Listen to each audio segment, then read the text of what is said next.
మహోన్నతమైన యేసు నామమునకు మహిమ కలుగును గాక. ఈరోజు వాక్య ధ్యానం కొరకు ఇర్మియా గ్రంథం 40 అధ్యాయాన్ని ధ్యానం చేద్దాం. ప్రవక్త అయిన ఇర్మియా ప్రకటించినట్లుగా యెరూషలేము మీదకు శత్రు రాజు అయినటువంటి బబులోను రాజు వారి యొక్క అధిపతులతో పాటు రావడం జరిగింది. యెరూషలేములో యూదాలో ఉన్నటువంటి వారిని బబులోనుకు చెరగా తీసుకొని పోవటానికి అందరిని కూడా సిద్ధపరిచేశారు. ఆ సమయంలో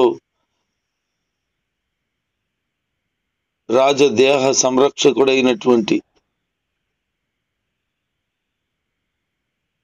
నెబుజరదానుకు ఇలాంటి ఆలోచన కలిగింది. అదేమనంటే, ప్రవక్త అయిన ఇర్మియా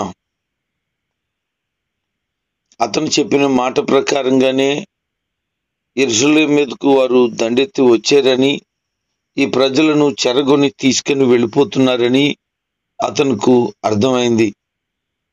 అతను ఏం చేశాడనంటే, ఇర్మియాను గొలుసులతో బంధించి ఉంటుండగా ఆ గొలుసులన్నీ విప్పేశాడు. ప్రక్కకు తీసుకొచ్చి అతనితో మాట్లాడుతున్నాడు. ఇదిగో, ఈ విపత్తు రావడానికి గల కారణం నీ దేవుడు నిర్ణయించింది, అది నువ్వు ప్రకటించావు అని నాకు బాగా తెలుసు. దేవుడు ఏదైతే చెప్పాడో అదే మీ మీదకు వచ్చింది. ఈ ప్రజలు దేవునికి వ్యతిరేకంగా పాపం చేసి ఆయన మాట వినకుండా ఉండినందుకే ఇదంతా జరిగిందని నాకు తెలుసు అని దైవజనుడితో చెప్తున్నాడు. ఇతను ఒక అన్యుడు, వేరొక మతానికి సంబంధించిన, వేరొక దేశానికి సంబంధించిన వ్యక్తి. ఇతను సైన్యాధికారే, కానీ దైవజనుడి పట్ల అతను కలిగి ఉన్నటువంటి వ్యవహారం, అతను మాట్లాడుతున్న మాటలు సామాన్యమైనవి కాదు. ఇశ్రాయేలు వారి విషయంలో ఏం జరుగుతుందో యెరూషలేములో దేవుని ప్రజలు, యాజకులు, ప్రవక్తలు, పాలకుల కంటే ఎక్కువగా అర్థమైంది అతనికి.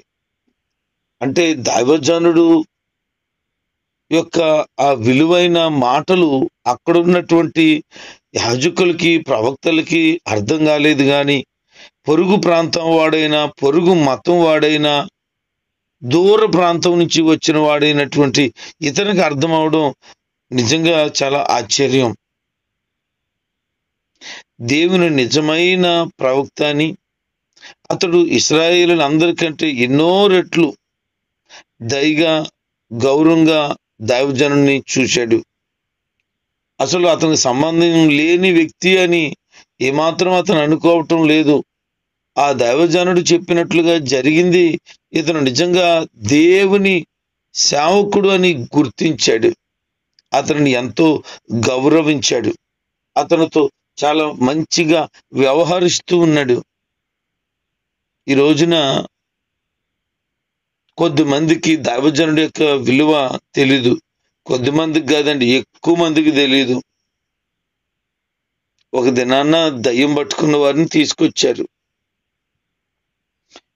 ప్రార్థన చేస్తుంటే దయ్యం పట్టుకున్నటువంటి ఆ వ్యక్తిలో నుంచి ఆ దురాత్మ ఇలా మాట్లాడుతుంది, దైవజనుడా, దైవజనుడా అని. చాలా రెస్పెక్ట్గా మాట్లాడుతుంది. నువ్వు మామూలు అడుగు కాదు, నువ్వు అగ్ని చేత మండించబడుతున్నావు, దేవుని తోడు నీకుంది అని ఆ దురాత్మ మాట్లాడుతున్న మాటలు విన్నవారందరూ ఆశ్చర్యపోతూ ఉన్నారు. ఏంటి, మా పాస్టర్ గారు ఏదో అనుకున్నాం, సామాన్యంగానే మేము వ్యవహారం చేశాం, కానీ దేవుని ఆత్మచేత నింపబడిన వాడా, దేవుని తోడున్నదా, నువ్వు చాలా మంచోడివని, నువ్వు చాలా అదని ఇదని తెగ చెప్తుంది. ఆ దెయ్యం పట్టుకున్న ఆ వ్యక్తిలోంచి ఆ దురాత్మ మాట్లాడుతుంటే బెత్తరబోయి చూస్తున్నారు వీళ్ళు. అంటే ఒక మనిషికి ఇంకొక మనిషి విలువ తెలీదు. దానికంటే ముఖ్యంగా దేవుని సేవకుని విలువ దేవుని ప్రజలకు మందిరానికి వచ్చే వాళ్ళకే తెలీదు.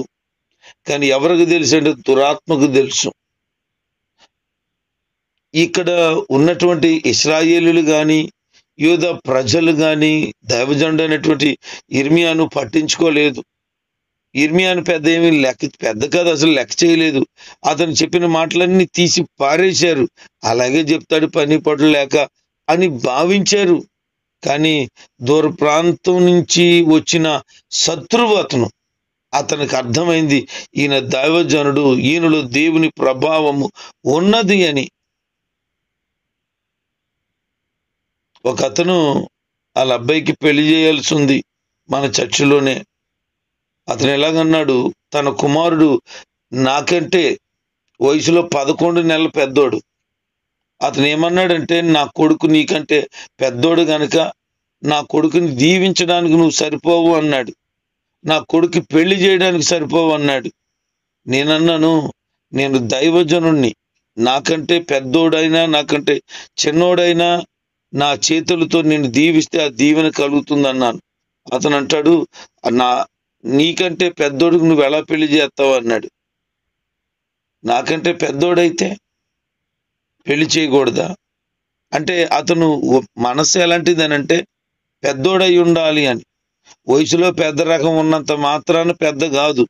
దేవుని సేవకుడు చిన్నవాడైనా పెద్దవాళ్ళకి ప్రార్థన చేస్తాడు, పెద్దవాళ్ళని అభిషేకిస్తాడు, పెద్దవాళ్ళ మీద చేతులుంచి దీవెనలు కుమరించమని, దీవెనలు కలగాలని ప్రార్థన చేస్తాడు. తనడున్న దైవాశీర్వాదం ప్రకటించగలడు. చిన్న పెద్ద అనేది దేవుడి నిర్ణయం ఏమీ లేదు. ఆయన నిర్ణయించుకున్నాడు, ఏర్పాటు చేసుకున్నాడు, అంతే. అతనెవరు చెప్పడానికి? అంటే కొద్దిమంది మనుషుల యొక్క మనస్తత్వాలు అలా ఉంటాయి. ఆ తర్వాతే షష్ఠి పూర్తి చేసుకున్న వాళ్ళు అన్నారు, అయ్యా మాకు వివాహం చేయండి అన్నారు. ఆ వయసులో ఉన్నవాళ్ళు. కారణం ఏంటి అని అంటే, వాళ్ళ మిసెస్ చనిపోయింది, వేరే ఆమెను పెళ్లి చేసుకుంటే తోడుంటుందని 60 సంవత్సరాలోడు పెళ్లి చేయమన్నాడు. వాళ్ళ ఇంట్లో వీళ్ళు అందరూ ఒప్పుకొని కొన్ని కారణాలను బట్టి వివాహానికి నిర్ణయించుకుంటే వివాహం చేశాను. 60 సంవత్సరాలు అంటే మా నాన్నగారి కంటే పెద్దోడు. ఇప్పుడు నాకంటే 11 నెలల పెద్దోడైన వాడికి నేను చేయడానికి కుదరదు అన్నాడు. కానీ దేవుడు అన్నాడు, మీ నాన్నకంటే పెద్దోడికి నువ్వు చెయ్యి అన్నాడు. దేవుడి లెక్కలు అలాగుంటాయి. మనుషులకు విలువ తెలదా, ఏదో పెద్ద బడాయి గొప్పతనం అనుకుంటారు కొంతమంది. దేవుని సేవకుడి యొక్క విలువ తెలియక ఇక్కడున్న వాళ్ళకి కూడా తెలియలేదా విలువ. ఇంకేం చెప్తున్నాడో తెలుసా?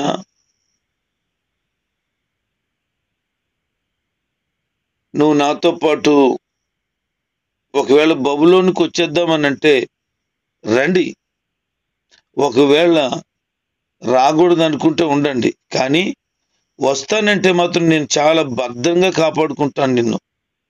మిమ్మల్ని చాలా గౌరవంగా చూసుకుంటాం. మా దేశమంతా నీకు గౌరవిస్తుంది. అసలు ఎవరు ప్రవక్త? బబులోనికి ఈ ఇశ్రాయేల్కి సంబంధం ఏంటి? కానీ ఈ దైవజనుని కొరకు విని ఇస్తున్న గౌరవం ఇది. ఒకవేళ ఈ దేశంలోనే ఉండిపోతానంటే నీకు ఏమీ అడ్డం లేదు. మీరు ఎక్కడికి వెళ్ళి ఎలా ఉండాలంటే అలా ఉండండి. అన్ని పరిస్థితులు మీకు అనుకూలంగా నేను చేస్తాను. మీకు ఎక్కడికి వెళ్ళడం మంచిదని అనుకుంటే అక్కడికి వెళ్ళండి. ఒకవేళ ఇంకో మాట చెప్తున్నాను, మా రాజుగారికి మనవడు ఉన్నాడు, ఆ మనవడి దగ్గర ఉండండి. అతని పేరు గెదల్యా. అతని దగ్గర ఉండండి. అతను మిమ్మల్ని బాగా చూసుకుంటాడు. మీకు ఏమీ తక్కువ రానీడు. ఆ ప్రజల మధ్య మీరు హ్యాపీగా ఉండొచ్చు అని చెప్పాడు. లేదు, అక్కడ కూడా ఉండడం మీకు కష్టమైతే ఎక్కడ ఉంటారో అక్కడ చెప్పండి, అక్కడ మిమ్మల్ని భద్రంగా చూసుకోవడానికి మేము అన్ని చక్కబెడతాం అన్నాడు. ఏంటి, ఎవరు ఎందుకు మాట్లాడుతున్నాడు అంటే, అతను ఒక దైవజనుని గుర్తించగలిగిన జ్ఞానం ఉంది. అందుకే అంత విలువగా చూశాడు. ఈ రోజున మీ దైవజనుని గుర్తిస్తున్నావా? చాలా మంది వారి పాస్టర్ గారిని చాలా చీప్గా మాట్లాడతారు. కానీ తను పడిన ప్రయాస, వారు కార్చిన కన్నీరు, వారున్న కడుపు మార్చుకుని ఉన్న ఉపవాస దినాలు, మోకరించిన అనుభవాలు, ప్రభు సన్నిధిలో ఎన్నోసార్లు వారి కొరకు గోజాడిన విషయాలు ఇవన్నీ మర్చిపోతారు. దైవసేవకుడు కొద్దు కలిగేటప్పటికి, పరిస్థితి మారేటప్పటికి బడై వచ్చేసిందండి. తెల్లబట్టలు ఎత్తనాడు ఈ మధ్యలో. చాలా బడై వచ్చేసింది. అంటే ఒకప్పుడు సింకురు గుడ్లు వేసుకొని సరైన వస్త్రాలు లేకుండా ఉంటే నువ్వు బాగా ప్రేమించా.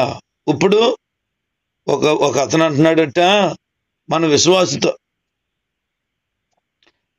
మీ పాస్టర్ గారికి ఎందుకు అవి ఇవి ఇస్తారు, కారు ఉంది, మెయింటెనెన్స్ ఉంది, ఆయనే 10 మంది పెడతాడు, ఆయనకి ఎందుకు కానుకివ్వడం, నాకు లాంటి వాళ్ళకి ఇస్తే బాగుంటుంది అని మన విశ్వాసతో చెప్పాడట. చూడండి ఎంత ఘోరమో.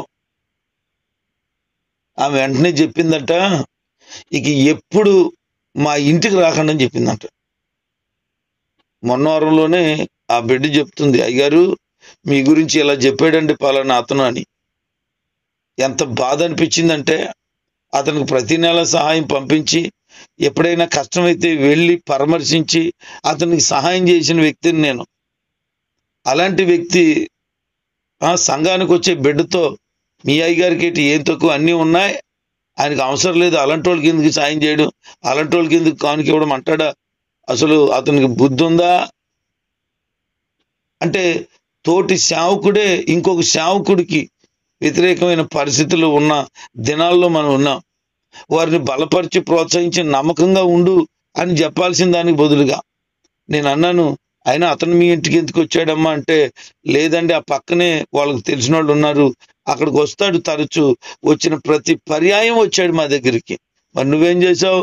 దేవుని సేవకుడు కదా, మీరు కూడా గౌరవిస్తారు కదా, అప్పుడప్పుడు పిలుస్తారు కదా అని నేను వచ్చినడల్లా కానుక ఇచ్చానండి అంతే. నువ్వు ఇచ్చిన కానుక చేసింది తప్పైపోయింది. నేను దైవజనులను ప్రేమించమని మీరే కదండి చెప్తారు, మీ మాట ప్రకారంగా ఫాలో అయ్యాను. అందుకే దైవజనులను ప్రేమించమంటే ప్రతి వాడిని ప్రేమించేసి అభిమానించి గౌరవించి ప్రార్థన చేసుకుంటే చివరికి ఆత్మీయ సేవకుడికి, ఆత్మీయ తండ్రికే ఇలాగా గొడవ పెట్టే పరిస్థితిని, దేవుని సన్నిధిలో నమ్మకత్వం లేకుండా చేసే పరిస్థితిని తెచ్చేశాడు.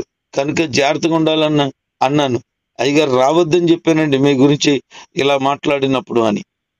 చూడండి ఎంత ఘోరమైన మనస్తత్వాలతో ఈరోజు మనుషులు వ్యవహరిస్తున్నారు. నాకు అప్పటి నుంచి ఇరిటేషన్ వచ్చేసింది. అతనంటే ఫోన్ చేస్తాడు, కష్టం ఉన్నప్పుడు ఫోన్ చేస్తున్నాడు ప్రజెంట్, ఇక అతను ఫోన్ నేను తీయడం మానేశాను. ఈ విషయం నాకు ముందే తెలుసుంటే బాగుండు, చాలా సహాయం చేశాను, చేయకపోదునేమో. అలాంటి వాడికి పెట్టే కంటే ఇంకోటి పెడితే బాగుండు కదా. పొరుగోడికి తెలిసింది సేవకుని యొక్క విలువ. ఇక ఎంతకి ఇతను వెళ్ళక, ఇక నేను నీతో వస్తాను అని అనక, బబులోనికి వెళ్ళక ఇక్కడే ఉండేలాగా ఉండుంటే, వెంటనే ఆ అధిపతి ఏం చేస్తున్నాడనంటే ఆ దైవజన్ కోసం భోజన పదార్థాలను సిద్ధం చేశాడు. దైవజనులకి కానుక ఇచ్చి పంపించాడు. ఎక్కడికి వెళ్ళాడు అని అంటే గెదల్యా యొద్దకు వెళ్ళాడు. అనగా రాజుగారి యొక్క మనవడి దగ్గరికి వెళ్ళి అతని దగ్గరే ఉండి అతను దగ్గర నుంచి తన సేవా పనిని కంటిన్యూ చేస్తూ ఉన్నాడు. ఒక సేవకుని గౌరవించిన విధానంలో పొరుగు రాజులు, శత్రువు రాజులు ఉన్నారు అని అంటే ఎంత ఆశ్చర్యం. ఆ తర్వాత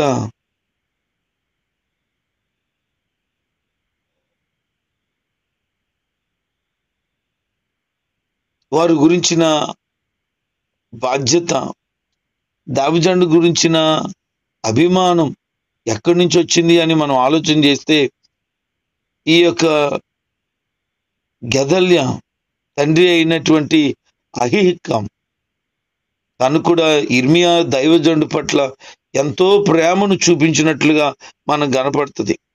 26వ అధ్యాయము 24వ వచనంలో షాపాను కొడుకు అహీకాం ఇర్మియాకు సహాయపడ్డాడు, అందుకనే వాళ్ళు అతన్ని చంపటానికి ప్రజల్ని అడ్డగించారు అని. అంటే దైవజనుడిని చంపకుండా కాపాడేడట. దైవజనుడికి సహాయం చేశాడట.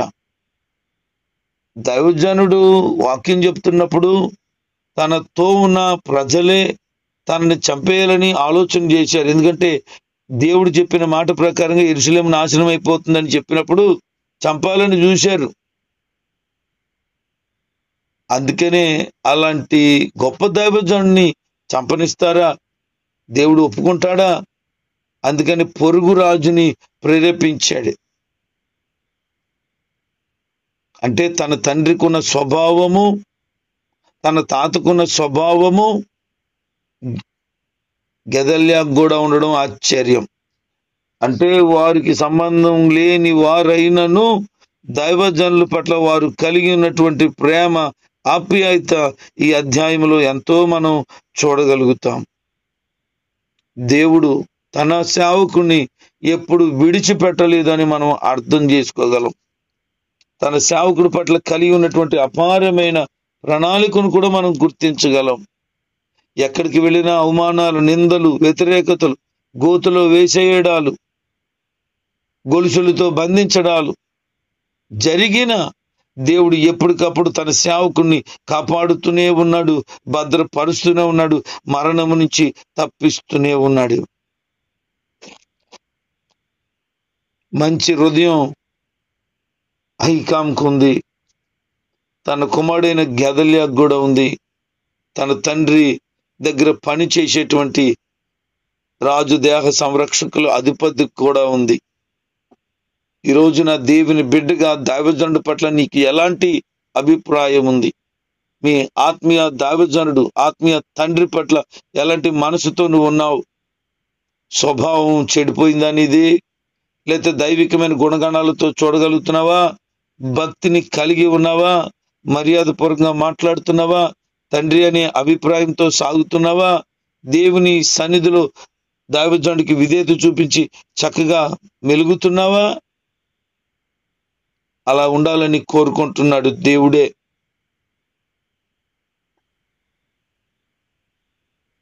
ఆ తర్వాత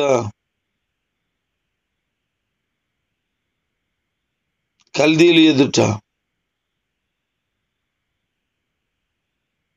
నిలబడవలసినటువంటి పరిస్థితులు వచ్చాయి ప్రజలకు. వాళ్ళను ఎంతో క్షేమముగా ఈ కల్దీలు అనబడినటువంటి బబులోను సామ్రాజ్యంలో ఉన్న ప్రజలు బహు క్షేమముగా చూస్తూ ఉన్నారు.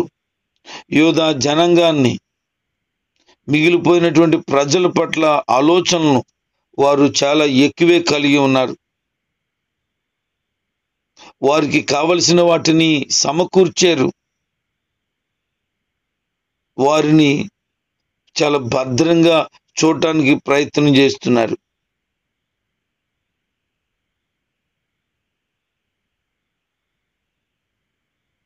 అంత మాత్రమే కాదు, అహికాం కొడుకు గెదల్యా, కేరేషు కొడుకు యోహానాను, నీవు ఇశ్రాయేలు గురించి అబద్ధంగా మాట్లాడుతున్నావు, ఆ పని నీవు చేయకూడదు అని అంటున్నాడు. ఇశ్రాయేలుల పట్ల కలిగి ఉన్నటువంటి చెడ్డ స్వభావము యోహానానుకు ఉంది. వాడు ఏం చేస్తున్నాడు అనంటే ఇశ్రాయేలు గురించి చెడు విషయాలు చెప్తున్నాడు. అందుకనే గమనించినటువంటి గెదల్యా, ఇదిగో ఆ ప్రజలకు వ్యతిరేకంగా నువ్వు మాట్లాడుతున్నావు, ఆ ప్రజల్లో ఉండిన వ్యక్తివై నువ్వు చెడు మాట్లాడుతున్నావు అని అతన్నే గద్దిస్తున్నాడు. నీతిగా ఉంటే నువ్వు ఎక్కడున్నా నీ నీతి నిన్ను కాపాడుతుందని బైబిల్ చెప్తుంది. అన్ని తరాల్లో కనిపించే అనేక మంది నాయకుల్లాగే ఈ గెదల్యాకు వివేచన శక్తి లేదు. నిజం చెప్తున్న వాడి మాటలను అమర్యాదగా త్రోసిపుచ్చి తనను హత్య చేసేందుకు కుట్ర పన్నుతున్నాడని నమ్మాడు. అందుకు ప్రతిఫలంగా 41:2 మనకి జరిగిపోయే సంగతి మనం తర్వాత చూద్దాం. కొంతమంది మాట్లాడుతున్న మాటలు వ్యతిరేకంగా మాట్లాడుతుంటే అది నిజమే అని నమ్ముతారు. కొంతమంది వ్యతిరేకంగా మాట్లాడితే ఇది నిజము కాదని అంటారు. అంటే తన ప్రజలలో ఉండి మాట్లాడుతున్నటువంటి ఈ మాటలు అవి ఎంతవరకు నిజం, ఎంతవరకు అబద్ధమని గ్రహించలేకపోయాడు. దానికి ప్రతిఫలంగా అతను మరణించవలసి వచ్చింది. 41వ అధ్యాయం 2వ వచనంలో మాట కనబడుతుంది మనకి. మనతో ఉండేటువంటి మనుషులు నిజాయితీ గుణగణాలను సరిగా పసిగట్టగలిగితే, ఆ సామర్థ్యం దేవుడు మనకిస్తే అది ఒక వరం లాంటిది. కానీ మనం ఒకవేళ మనతో ఉన్నటువంటి ప్రజలను గనుక మనం గుర్తించలేకపోతే, వాళ్ళు ఎట్టి స్వభావంతో బ్రతుకుతున్నారో మనం గమనించలేకపోతే మన జీవితాలు నాశనం అయిపోతాయి. అందుకనే దైవ భయము భక్తితో బ్రతుకుతూ ఉంటే మంచేదో చెడేదో అర్థమవుతుంది. ఎదుటోళ్ళు మనల్ని ఏమంటున్నారు, అది హృదయంలోంచి వచ్చిందా పై నుంచి వచ్చిందా అనేది మనం గమనించగలుగుతాం. ఈ గెదల్యాకు మంచి స్వభావం ఉంది, దావీదును ప్రేమించే స్వభావం ఉంది. కానీ ఇతరులు మాట్లాడుతున్న మాటలు అవి ఎంతవరకు కరెక్టా కాదని గ్రహించలేని జీవితం ఉంది. ఈరోజు నువ్వు గ్రహించే జ్ఞానం పొందాలని దావీదుగా తెలియచేస్తున్నాను. దావీదును గుర్తించినటువంటి ఈ వ్యక్తి యొక్క గుణగణాలను నువ్వు కూడా కలిగి ఉండి దావీదులను గుర్తించగలిగిన స్థితిలోనికి నువ్వు ఎదగాలని, ఆత్మ సంబంధంగా నీ జీవితం కట్టబడాలని కోరుకుంటూ ఈ మాటలు ముగిస్తున్నాను. దేవుడు మిమ్మల్ని దీవించును గాక. ఆమేన్.